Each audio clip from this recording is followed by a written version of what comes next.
Welcome to another episode of Almond Delights Reading Corner by way of Mount Bentley Christian Church. Come on in, saints, can'ts, ain'ts, and wants.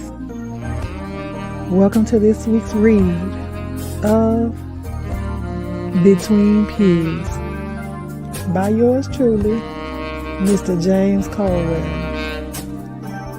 Please go over to Amazon.com and download your books today so you can read along with us.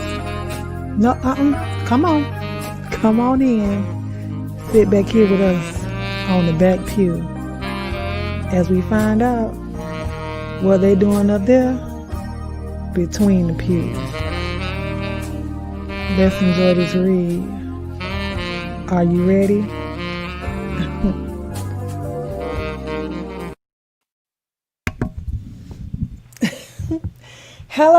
Hello, and welcome to another episode of Almond Delights Reading Corner, where we will continue our read of Between Pews by none other than James Colwell. I hope you guys are having a good afternoon, evening, good morning, whatever time of the day you will consume these words.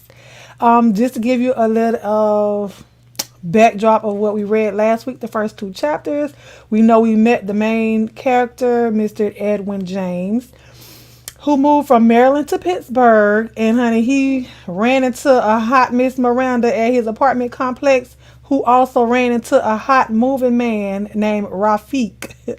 So Rafiq ran into Miranda and also Edwin. So we know, that's where they are right now. And Miranda and Edwin went to church together, where we met Pastor the Pew and all of her shenanigans at Mount Bentley Christian Church in Pittsburgh. So we're going to start on chapter 3 tonight. Hopefully we can get through 3 and 4, because 1 and 2... Baby, 1 and 2 had me clutching my invisible. Well, I had pearls. Did I have pearls on last week? Well, I was clutching something. Okay. So we're going to start on chapter 3 tonight. Heavy on the disclaimer. If you read the bottom of the screen, honey, disclaimer, there will be cussing. A lot of cussing. It's going to be a lot of other stuff too. So I hope you guys sit back and enjoy the read. Please do not get offended. It's just a book. Y'all know Miss Almond Brown would not say half of the stuff that's in this book. But I'm going to give you every essence of the book from the author, so you can get, what he was talking about between these pews, honey, between the pews. So we're on chapter 3. Oh Lord, it's a fire. I could stand here all night long. You got some of the best stuff in town. I came out of the pleasure trance that I was in with that comment. I said, really? And just how many of the town holes have you drilled to make that assumption, dude? My overconfident guest said, hush up and lift your legs up for me and get your spine ready for this work I'm about to give you. Already? I really didn't care for the comment, but I had to keep face and act as though nothing really mattered. I knew better than to start this, but now it's too late. I just did as I was told and held on to the scattered moments of love making. To my surprise, Rafiq decided to stay over on this night. It didn't happen often, but when he did, it just made things worse. It was so easy to get used to being in his grasp as you slept. He just had a gift for love making and making you feel safe, even if it was just for a limited time. Around 4:30 a.m., as I laid in the embrace of my part-time lover, watching television and fading in and out of sleep with the interruption of his snoring in my ear, I thought I was dreaming, but I was very much awake. There was a news flash about a local church catching fire. I slid away from his arms and grabbed the remote to turn up the sound, and I was in shock. I crawled down to the far end of my king-size bed, laying on my stomach naked, watching the news coverage like a child watching cartoons. I couldn't believe what I was seeing. It was Mount Bentley engulfed in flames and firemen fighting like crazy to get it out. After about 15 minutes, I woke Rafiq up to make him look at it. With one eye open, he said, "All right, boo, I see it." The shit burnt down. Then he rolled over. I said, that was so rude, Ra. I was just in that building 2 weeks ago. It's crazy to look at it burning like that. He turned back to me and said, you can be such a girl sometimes. Girls think like that. I said, whatever. But you know I ain't no girl, nigga. He laughed and said, but you holler like one. Want me to make you? I said, go to hell, Rafik Jerry. He chuckled and said, only if the way there is up in you. I replied, you think you and your little comments are so cute. He said, oh, now I'm not cute? For real, Ed J? Come get you some of all of this. He yanked all the blankets out to expose his perfectly naked frame. I laughed at him and said, just as stupid as hell. I got up off the bed and headed toward the bathroom. I heard his heavy size 13 feet hit the ground as he pursued me. Within minutes, I felt his teeth tugging at my skin and his hands tugging everything else. This was the beginning of a heated session that lasted until 7:15 a.m. when he left out of the building through the back entrance to his car. I took a shower and laid back down and was completely out until 10:30 a.m. when Miranda called and said, did you hear the news? Child, Mount Bentley is no more. It caught fire last night. Put on some clothes. Let's go down and see what's going on. I said, okay. I don't know who was more ready to go, the reporter in me or the Nebby Queen. Either way, I grabbed my camera and we were out. We rode together in Miranda's car. She was flying to the scene and I was belted in my seat and zooming down the road right beside her. When we got there, it was a sight that took my breath away. To have stood inside of this huge spectacular church just 2.5 weeks before, and now it has been reduced to a pile of burnt sticks and rubble is absolutely so hard to fathom. I decided at that moment, as I was snapping pictures, that I wanted to do an article on the history of this great church. I told Miranda on the way back home what I planned to do. She told me she thought Pastor Kareem would love the idea. It was all set. I would approach the pastor on Sunday after the service. Mount Bentley has such a presence in Pittsburgh that the Hill House Association offered to allow Pastor Kareem to hold his services in their auditorium, which was large enough to accommodate his congregation, until he can find another church to get into. On Sunday, I was anxious to talk to Pastor Kareem. I was praying that he would be open to my offer to do the article on Mount Bentley. I was so sure on the impact that the article would have at the magazine I worked for. This would definitely be something that would turn the spotlight on me at the office. The service just couldn't get over soon enough. I walked straight up to him as he came down from the stage. His two deacons strolled up on me like there was some kind of threat. I chuckled inside. I cleared my throat and said, good morning, Pastor. I'm really sorry about the unfortunate happenings that have gone on, though I am impressed as to how the congregation is putting together to stay together. It is very inspiring to watch. He replied, thanks, but if you feel that way, why haven't you joined? I responded, well, I told you briefly. I still have a home church in Maryland, and that is a large step to actually take up membership at a new church, and I just haven't been able to take that step just yet. I watched as his right eyebrow raised slightly. You can tell that he was used to getting what he wants. A slightly awkward moment of silence passed, and then he stated, you have a point, and I definitely don't want to push you into any decision, even if it is the best decision. I cracked a half smile and replied, I see. He said, good. Was there something pressing that you wanted to talk to me about this morning? Not being rude, but I am running on a tight schedule today. I said, indeed. What I want to ask was your permission. I write for a local magazine, and I would love to chronicle this great church and pay homage to its existence. It would entail me just getting to hold to some older pictures of the church and being able to interview a few members of the church. I will stay completely out of the way and keep it very low key, but I feel the article will warm the hearts of those who know the church and raise the awareness of this great entity. And we can even add information about donations toward the rebuilding of God's house. I watched as all of his previous worthless chatter faded into the background. As soon as he got to the "what's in it for me," his ears were wide open.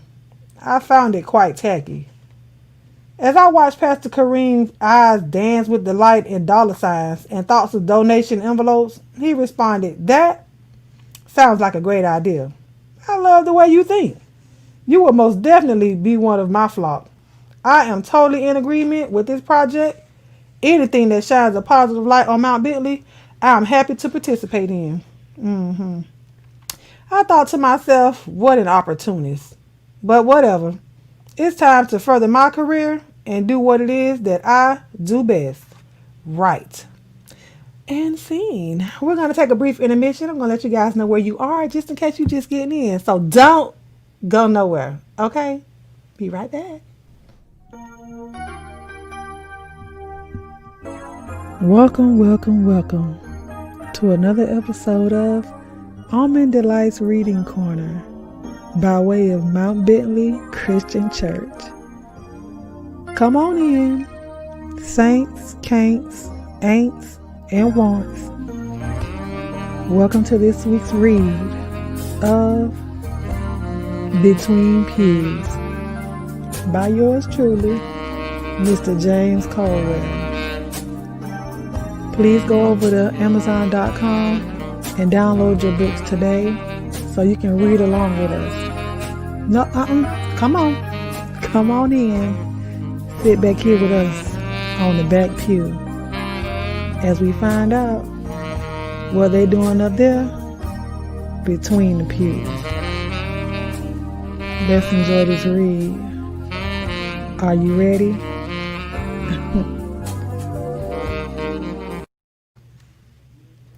Welcome back. So we're going to go on to chapter 4 of Between Pews. I hope you guys enjoyed that last chapter.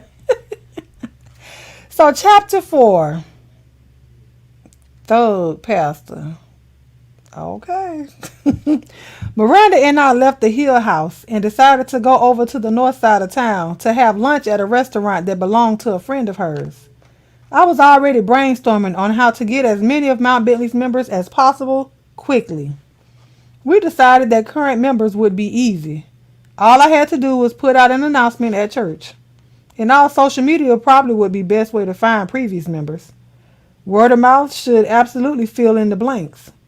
I didn't think I've had a lot of problems gathering enough information for the article. Miranda pulled up to a section and parked the car as she explained, "Do you see the McDonald's sign and the 7-Eleven down there on the corner?" I said, "Indeed." She continued, "If you take a left down there, that's where the 2 stadiums and the Rivers Casino is. When we finish lunch, we can go by and I'll show you." I said, "Okay, love, that sounds good."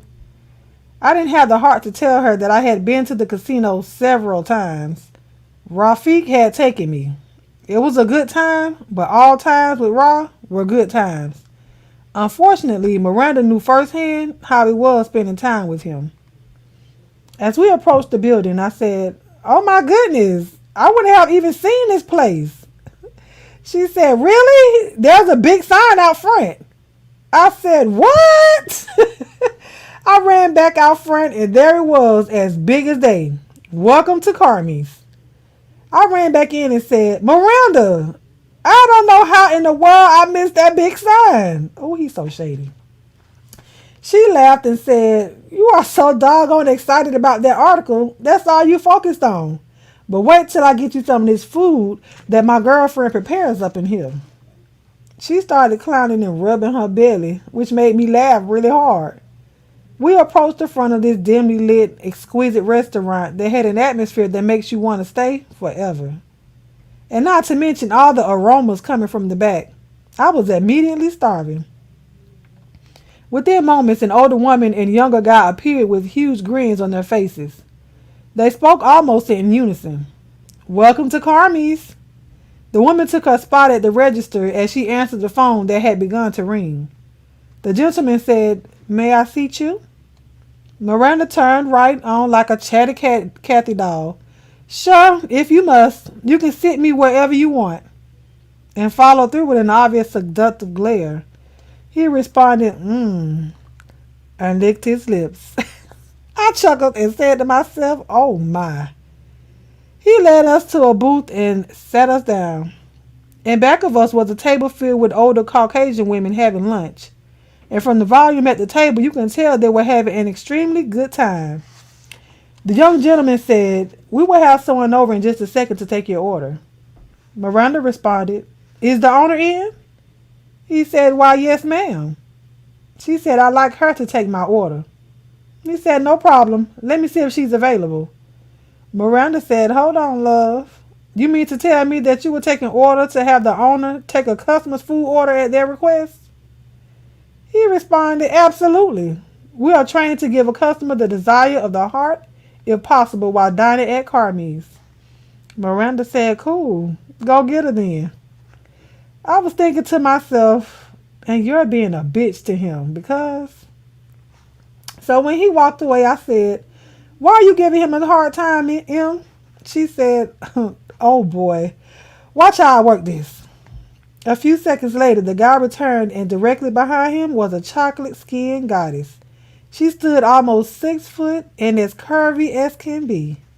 She opened her mouth to say, hello, I am the owner, and how can I be of assistance? Her voice was so soft, mellow, and soothing as brand new sheets on a queen-size bed. She glanced over and said, Miranda? Girl, how you doing? Miranda jumped up and the two embraced. I could tell right away that they were friends from some time ago. Miranda sat back down and said, I finally made it over here, and I'm ashamed. I should have been here ages ago. But girl, I'm impressed. This place is really sharp, and it's so you. She went on to say, this is my friend Edwin. I stood up and offered a handshake and said, good afternoon. It's nice to meet you. I love the restaurant and its atmosphere. Miranda chimed in, and I know that food will be off the hook too. I took my seat as Miranda continued, Miss Honey, who is the little cutie that seated us? The owner replied, his name is Larry. He just started. He's doing really well. Miranda cooled and said, Larry, can you call him over? She said, sure, 1 second. I'll get him. She looked and said, watch this. A few seconds later, she returned with the guy, who now really had an alluring grin on his face. Miranda said, hello again, Larry. It is Larry, isn't it? He looked down at her and said very deeply, uh-huh. Miranda arched her back and said, is there a Mrs. Larry somewhere around? He replied, no, ma'am. She continued, good. Your boss is standing here, and I want to get to know you better, and I need for you, as she glared over at the owner, she continued, to make that happen. So that is it. Talk to your boss and she will set it all up. You can go back to work now. I don't want you to get into any trouble. He nodded his head with a little laugh and said, no problem. The owner said, girl, you aren't ever going to change. Miranda said, not that if I can help it. The owner took our order and left the table with a wide grin. As we sat there waiting our food, I could overhear the conversation at the next table, and the women were speaking about Mount Bentley and how terrible the fire was. Miranda jumped right into action. She got up and went over to the table and said, good afternoon. Surely I wasn't snooping, but I did overhear you guys mention Mount Bentley Christian Church, and I thought a few of you looked a bit familiar. The one woman on the inside left of the booth said, oh yes, honey, we're members. She went on to explain to them that I was going to write an article about the church's history. They were very excited to share some things with us. We grabbed 2 chairs and pulled up to the table, and away they went. They were having a great time reminiscing about their church and pastor. At the table were 4 Caucasian women. I can confidently say that none of them were under 65. The first woman started, oh honey, how I love Mount Bentley. It is so alive. Nothing like my old church. All that up and down on my knees. I haven't enjoyed spending time on my knees since I was in my early 20s. Miranda and I chuckled aloud as she continued on. And the people are lively, not all snooty. I really like getting up for church and knowing I was going to have a good time. And the pastor, the pew, isn't she a colorful soul? One never knows what's going to come out of her mouth or what direction she's going to take off in. The woman sitting directly across from her chimed in. Yeah, she's borderline bipolar or something. Sometimes the things she says and does are hurtful. There are things I would never say out loud to someone.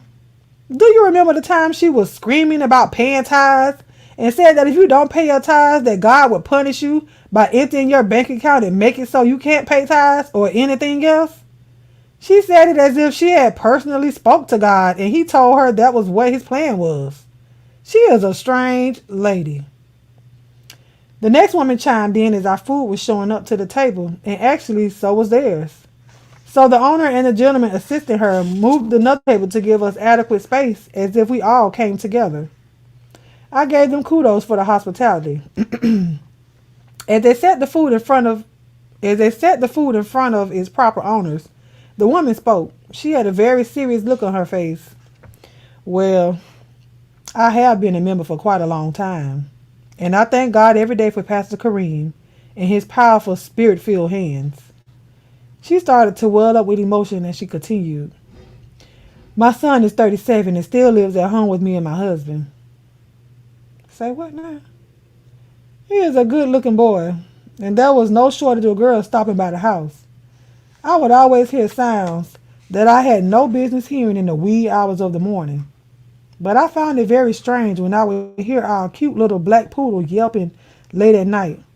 I didn't know if he was sneaking someone else in or was the dog watching him doing the do with his visitors. Well, the one night I was feeling really inquisitive, so I was going to catch him in the act. And oh my Jesus, what I found. I needed the king to deliver me from. I just opened the door to the downstairs bedroom where he stayed, and there he was with the dog on his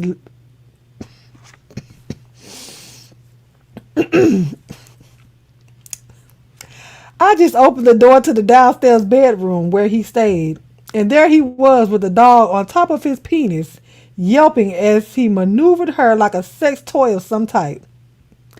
I almost fainted. Do Jesus. I have never seen anything like that, nor did I ever want to again. At that moment, you can hear a pin drop on the carpet. After a moment's awkward silence, she continued on. I immediately called upon Pastor Kareem for counsel, and then taught my son into coming to church with me that Sunday for service and to speak with one of the pastors after service. Well, the pastor during service said the Lord was telling him that someone was in need of healing amongst us, and the Lord was leading him to them. He made his way right to my son and pulled him up to the front of the church and began to lay hands on him and pray over him. He demanded and yelled out, "Spirit of bestiality, loose this brother. Help him, Lord, to stop touching the small animals, and help him to know that they are not for pleasure in himself, but to be companions to the family and not in a sexual way." I remember it like it was yesterday. Jesus. He laid his hands on his forehead, and within seconds my son was stretched out in the middle of the aisle. Once he was helped up to his feet, he was okay and had never touched our toy poodle again. I tell you, Pastor Kareem is just amazing. And no one has spoken of that little situation. I just love the confidentiality of the congregation. I said, that is a very good thing. That was truly a personal side. I thank you for sharing that with us. The fourth woman at the table took her turn and said, I just think that Pastor Kareem is a fine piece of chocolate. Oh, I'm telling you, I wish I was 20 years younger and I'd be all over that. Girls, I love it when he delivers his sermon without his robe. I can tell from the bulge in his pants that he is, no offense to anyone, a Mandingo warrior. Everyone at the table burst into laughter.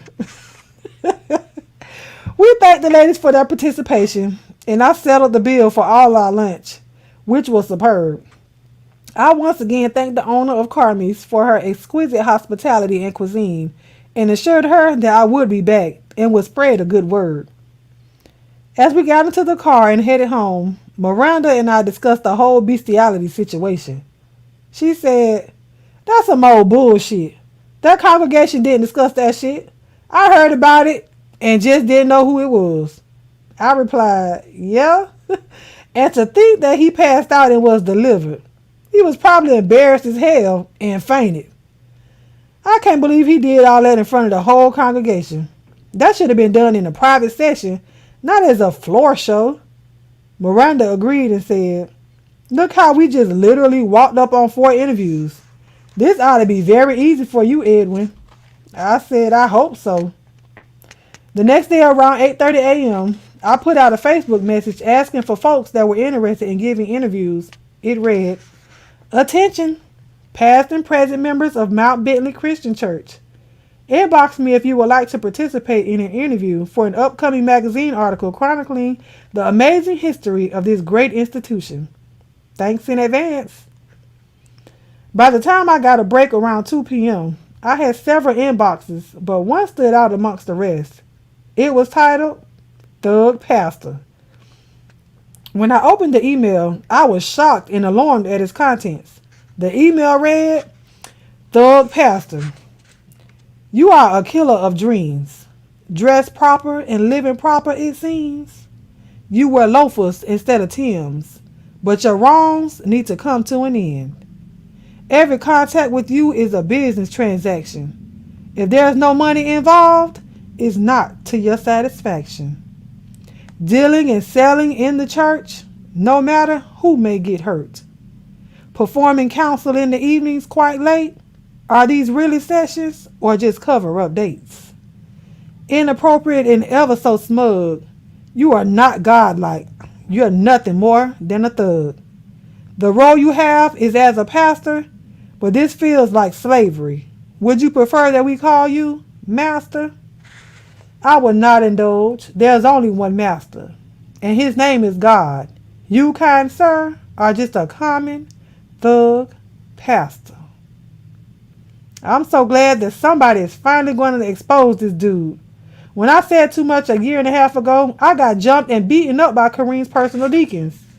I put my poem on the cards of all the members of the church on a Sunday morning and handed one in an envelope to the pastor's secretary. The following Sunday, when I showed up for church, I was assaulted. The police were called and did nothing, which was just proof that what I wrote in the poem was true. Now that a magazine will be telling the story, I hope Pastor Kareem and his organization get what they deserve. Joe Mon Shippings, former member. P.S. If you really want to know some stuff, contact James Rose. He is on Facebook. My eyes almost bulged out of my head. I knew that there were a few things going on at Mount Bentley, but I have never heard of such behavior within the house of the Lord. I have to say, I did find humor in the way the poem described Pastor Kareem, but he is innocent until proven guilty. I didn't start this project to crucify the pastor. It was to glorify the sanctuary, but no one so far is giving me any real information about Mount Bentley, just dirt on the pastor. I saved Mr. Mon Shipping's poem and emailed and immediately sent a message to James Rose and waited on a response. And scene. So that was chapter 3 and 4. We are going to stop right there, honey. But baby, listen. I had to contain myself for the dog. I was not ready. I wasn't ready at all for the bestiality. The yelping of the toy poodle. I was not ready for that. I'm going to drop the link if anybody wants to come up and we can discuss the 2 chapters that we just read. And if you want to go back, we can discuss just a little bit of what we read last week. But yeah, so we see that Miranda and Edwin, they're still hanging out, but baby, Miranda don't care. Miranda is clearly Miranda is a known what do I want to call her? She's a harlot, okay? But it's like everybody know. Look, she said, poor dog. Yes. Look, you weren't ready for it either. Baby, listen, Shadia, girl, I know, but I said 30 to 45 minutes, so I don't want to give y'all too much, because it's even number of chapters in this book, I think, so I want to keep it an even number.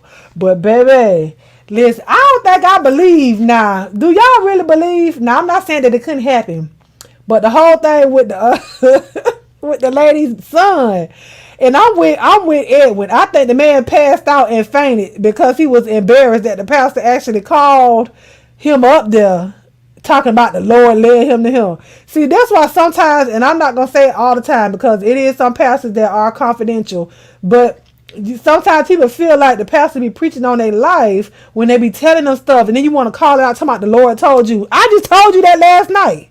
What you mean the Lord told you? No, I told you. Just tell me to come up here for prayer. You already know what I need prayer for. Just tell me to come up here for prayer. But don't sit up here and tell me that the Lord told you that all it is. No, my mama told you. His mama told him about the bestiality. Oh, child, I know she about to lost her mind. 37 years old and you still stand at home and you want to hunch the dog? No, ma'am. No, sir. I'm going to need you to go. Listen, he would have been out immediately. He got to go. How is the dog still alive? I don't get it. How is he still alive? I don't understand. I don't understand. I'm sorry, but that just took the whole cake, and I know we read other stuff. But yeah, I'm interested to see about this Mr. Mon Shippings and honey, this whole thug pastor. But we know from the two previous chapters before this one that when Edwin first met Pastor Kareem, child, you know they had to open the floodgates, honey. Open the floodgates of heaven. Child, that's how they opened up the door for the pastor in the back to come in. Edwin said he felt something off about the pastor when he first came in.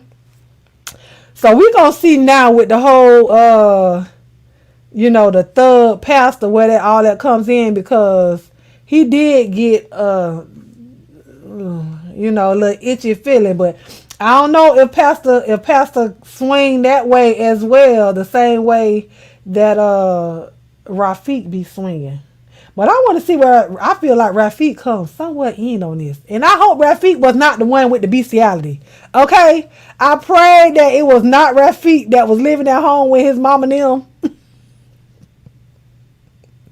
And bothering with this toy dog when he know he'll get any Tom and Harry out there.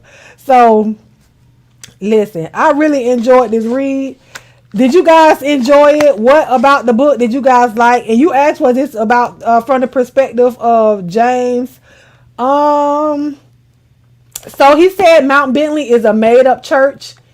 Pastor DePew, which we did not see Pastor DePew in these two chapters, but Pastor DePew is actually a real pastor. That's not her real name, but Pastor DePew is a real pastor.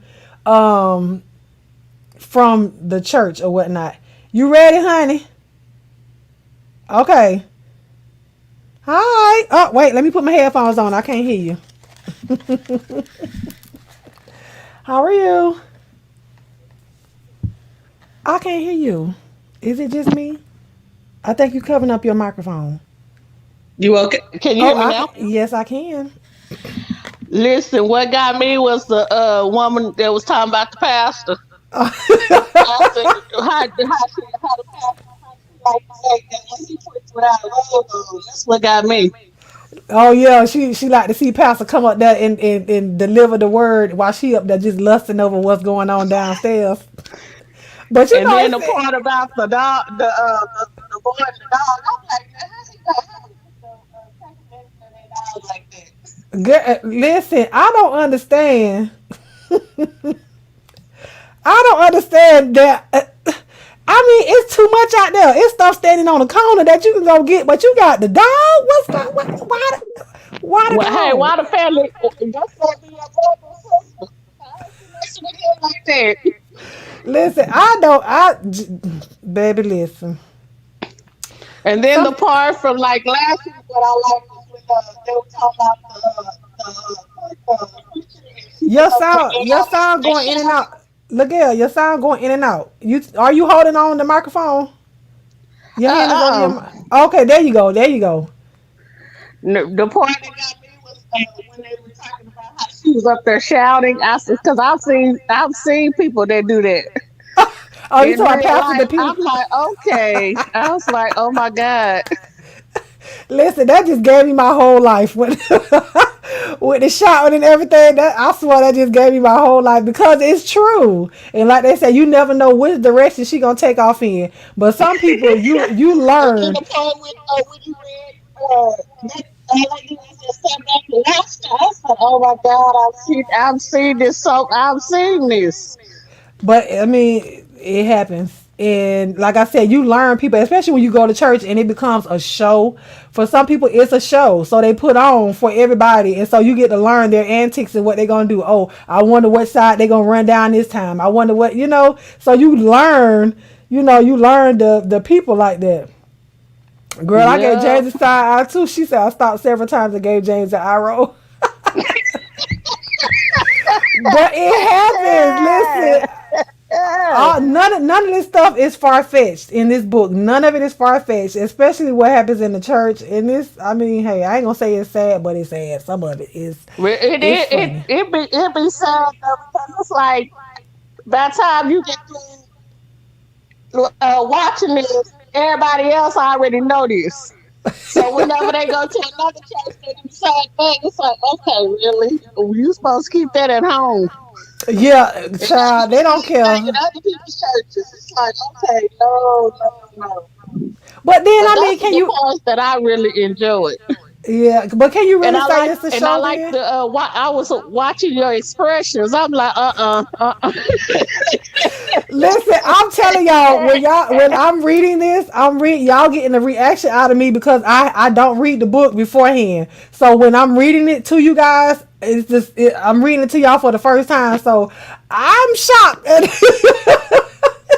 I'm shocked at a lot of this stuff that go on. So it's I don't, that's why it's I have to like stop it's sometimes. like you were like, no. You see, I had listen when it I came didn't to want the to get dog. anything. I had to back up when it came to that dog. I was like, wait a minute, now let me back up a couple sentences and then come back down because this ain't it ain't about to say what I think it said. And she said he wasn't sneaking in visitors, but the neighborhood dogs. Lord, folks was wondering why the dogs were lined up outside the house, child trying to get in. Bow wow wow. Baby, them dogs was running for their life. Hey, but he caught one on because it was in house. It was in house. But she But said, but it's I couldn't imagine what I could not have been his mama because I'd be like, dude, you got to go. You just mad. You got to go. listen. But the fact that she waited to talk, like she waited to talk to the pastor, so I don't think that he saw her. It didn't say in the book, so I'm thinking that he didn't see her come in. So then she went and talked to the pastor. You waited to talk to the pastor about your son hunching his dog? Like, why you ain't go in and save the dog? Now, if she didn't do that, why she ain't go in and save the dog from the man? from like, why was she still at home? How you go to your pastor and tell him that? How about that? I mean, I but you know, don't think some that'd be something I'd have to keep to myself. yeah, I don't think I would have told nobody that. I would have had to talk to my child. Well, he ain't no child. That was a grown man. But I would have had to talk to him, and I'd have been like, "Listen here, bro. At this point, it ain't even son. I'm like, listen here, bro. You got to go. You take you and the dog. Listen, cause the dog The tainted at this y'all point. both got to go find somewhere to stay. So my whole point is, why is the son? He's 37. Why is he still in the house? I don't know. Nina, you ready, boo? Is All we right, got Mama, I'm another? gonna go ahead and go back in the chat. Okay. All Oh, right, love you. she left. Love you too. Come back, Nina. I don't know if I clicked you off or you clicked off or whatnot, but we had somebody else in the back. Come on back, girl. I didn't know if you wanted to be on camera or not, so that's why I asked you, was you ready? What you said is Edwin competition with Miranda. You mean with Rafiq? See, Miranda, if you're talking about with Rafiq, Miranda doesn't know that Edwin is sleeping with Rafiq. So they just Edwin knows about Rafik being with Miranda. That's why Rafik goes in the back way of the apartment complex, because y'all know they stay in the same apartment complex. She lives on the bottom and he lives on the top. So Rafik comes over in the moving truck when he stays with Miranda, but he drives another car when he comes to stay with Edwin. So I don't think it's necessarily competition because one doesn't know about the other. Miranda don't know about Edwin and Rafik. So noticing the pastor's buzz definitely something that would have come to mind. But to say it out loud to other parishioners, so y'all, they let y'all know that they talk about that stuff together. They talk about the pastor. But how you gonna come up there and talk about that with two strangers? You talking about the pastor's buzz with, you don't know these people? Yeah, he said he writing an article. But why is that something that you feel you want to tell these people that's putting it in the magazine? I don't understand what that story, how that correlates with the history of Mount Bentley, and you want to tell that you like looking at the pastor and his junk. I don't get it. To complete strangers. Miranda love all the boys in the yard. Honey, yes, Miranda don't know about them. Miranda don't care, but you see, they know. Like, how she just gonna call her friend, the owner of the restaurant, go get Larry. Tell Larry I said, come here. Then she tell Larry, look here. You gonna work for me. You gonna do some things for me. And then, she gonna tell you what I need you to do. Handle that. Now go back to work. Be scales, girl. Listen, I'm outdone. But Miranda don't care. Oh, she mentioned to reporters. Yes, that's who. Edwin is. He's an editor for a magazine. He's a writer for a magazine. So he's supposed to be writing. He's getting history. He want to get history from members of the church. He want to get he want to get the history of the church. He asked y'all about how y'all like the pastor. So I can understand with the whole bestiality thing, or you feel like the pastor has healing hands and he'll pull loose hair and let him go. He got that type of spirit. So I can understand you telling that part. But to be like, my favorite part about the pastor, child, is when he come out there and preach without his robe on. I just know that buzz down there. Girl, you telling that to whole strangers. And Miranda, child, I'm sure Miranda done had a piece or two. Yeah, she the boss. She is that. I have to give it to Miranda, honey. She bring the boys to the yard and everything. Did I miss the chapter with Miranda waiting in line at the STD clinic? Girl, if it come up, we'll see. But she ain't been there yet. She ain't been there yet. So apparently Miranda, honey, but how? Well, I don't know. Pittsburgh is it's a bigger place, so I can't say that. But apparently everybody at the congregation kind of knows her. So if you missed that part, please go back and look at the video. Now, I would say go look at the video for that one, for the, so you can get the whole essence of Pastor the Pew. So if you missed chapter 1 and 2, please go back and listen to that one. It's also on podcast if you want to listen to that on the podcast. But honey, Pastor the Pew gonna give you your whole life.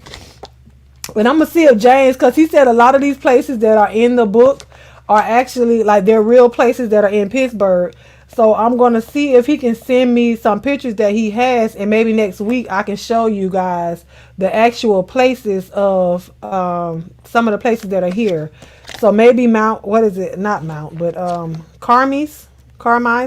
maybe I can see if that is if that's an actual place, but I'm going to see if he can send me the pictures. It'll be easier. That'll be easier. So we could go on a little field trip up there to Pittsburgh so we can see where these characters where it actually came from. And I think he said it's like a beauty salon. I'm not sure if it's in this book, but I know it's a beauty salon. He was saying that was actually a part of one of the stories. It was there that he used to work in. So I'm excited. I hope you guys love this week's read. I know Shadia was like, oh, this chapter is kind of short. Yeah, I know, but baby, listen. We got to save some for next week. Child, y'all know they coming for me. Pastor Pew was so funny, honey. So funny. If nobody else wants to come, I'm gonna drop the link one more time. And while I drop the link, I'm gonna do my my church announcements. So if you've gotten to the end of this video and you have not subscribed, why not? You got to the end of it. I hope you enjoyed the read. If you did enjoy the read, if you're just now coming, please subscribe and hit the notification bell so you can get all of my notifications when I upload. You know, I do more than just read. You know what I'm saying? But you guys can come back any given time and watch the replay or watch me live. If you would like to listen to this on podcast, I do have a podcast. You can go over to anchor.fm/almondbrown09. That's anchor.fm/almondbrown09. If you would like to message me somewhere, you can message me on Instagram, almondbrown09, or you can email me at almondbrown09. If you want to just say, hey girl, hey, you know what I'm saying? Or if you have any prayer requests or anything like that, or if you just, you want to talk, if you are an author and you would like for me to read your book aloud on here, please email me at almondbrown09 so that way I may get your permission, your written permission to read your book aloud on here. I'm not asking for anything from the author. You know what I'm saying? I just want to get your book out there, and then we will also push your books, and I thank everyone that has still bought the books of the authors that I read out loud. Y'all still buy their book, although you're listening to me read. I appreciate you guys for still supporting the author, although you're listening to me read. Hello, Fresh Press Juice, my Aquarius sister. How are you? But yes, I thank you guys for joining me. So we'll be here next Monday for our next chapters, 9 p.m. Eastern Standard Time. Thank you guys for joining me live, as well as the ones that will catch the replay. Feel free, because we like interactions. If you can, please leave a comment down below. That does actually help with the algorithm to push us out there so everyone else can come and listen to us read over here at Almond Delights Reading Corner. So if you can, go back when this video is over. If you would like to leave a comment and let us know how you enjoyed it. Although you're here live, leave a comment, because y'all know how the chat can be sometimes waiting for it to process. People still want to know. Okay, phenomenal. Thank you, boo. People still want to know how you thought of it in case they come back and the chat is not up. Okay. So thank you guys for everything that you do. And thank James again. If y'all see him in the streets, let him know how you guys are loving the book. And thank him for allowing us to read the book out loud over here at the Reading Corner. And James, if you're watching the replay, thank you, boo. Now, don't forget now, in case you want me to do those other 3 books, I'm readily available. I'm here. They can't do it but we ain't gonna go there. You so happy to be out the next 2 days, girl, and I'm going back to work. But it's all good. It's all good. So since you off the next 2 days, how about you go binge watch my videos with the other book? I read James' other book, Boys Like Me. I also read Uncle Tim's book, The Epiphany. You can go and watch those videos. There is a playlist with those videos in it. So if you guys want, you can go and watch it and it'll come back to back to back to back. Thank you, Matilda. Thank you, boo. I appreciate you. But yeah, so since nobody else is going to come up, I appreciate you guys for joining me tonight. And thank you for spending your evening with me, and I love you guys. Oh, before we leave, she just reminded me, honey, can y'all please drop y'all chocolate and y'all sun emojis in the chat for the Almond Delights, please? Especially for the newcomers, if you guys would like to know. That is the way we show love to one another. If you see somebody out in the street that's an Almond Delight, everybody here, if you subscribe to me, you're an Almond Delight. If you support me over here, and I see you, and I know, and even if you're in the congregation, well, in the choir stand, which is up here in the clouds, the chocolate and the sun emojis is how we just show love to each other, and everybody know that's what I push mainly is love and light, honey, love and light. All that other stuff it can be left behind, but while you over here, I'm gonna show you love, and it's genuine love, regardless if I know you personally or not. Why? Because God is love. And baby, he's the head of my life. But thank you guys for joining me. I want to thank my armor bearer, aka my moderator, Miss B Scales 1214. Thank you for always being there for me. Tori Mom, Lou A, Angela, Shadia, Fresh Press Juice, Miguel, Phenomenal Scorpio, Fifi TV. Hey, beautiful. Thank you to everybody up there in the clouds. If I have missed you, hey, Pooh Bear, how you doing, boo? Did I say Lou A? Oh, I hate when I start calling out people names because then I be missing people. Oh, Lord. Mathilda, hey, boo. Lisa Jackson. Everybody that comes to watch the replay. I appreciate you guys. James, Aaron. Aaron Bacarius. Are you still here? Aaron Bacarisas. Is that how you say your name? Because you come every week and while I'm reading and you will post a book in the chat, which I'm okay with that. But if that's a book that you want me to read, then can you please email me at almondbrown09@gmail.com. Otherwise, no free promotion, okay? If that's a book you want to read, just say that. You don't have to just drop it in the chat. Say, hey, can you read this book out loud? But I also need you to email me so I will know that that's the book that you want to read. Because you come every week. So you're here and you know when I'm here because you're here every single week. So if you're here now, unless you just came to drop that little information off and you leave. But if you're here now, email me. Okay? Because you just dropping that in the chat, it ain't going to do nothing for me. It ain't going to do nothing for them either because they don't know it. Okay? Okay? I appreciate you. Luay. Nah, let me let y'all go. But I love you guys with the love of God. And there is what? There ain't nothing you can do about it. But I thank y'all for joining me. Bye, y'all.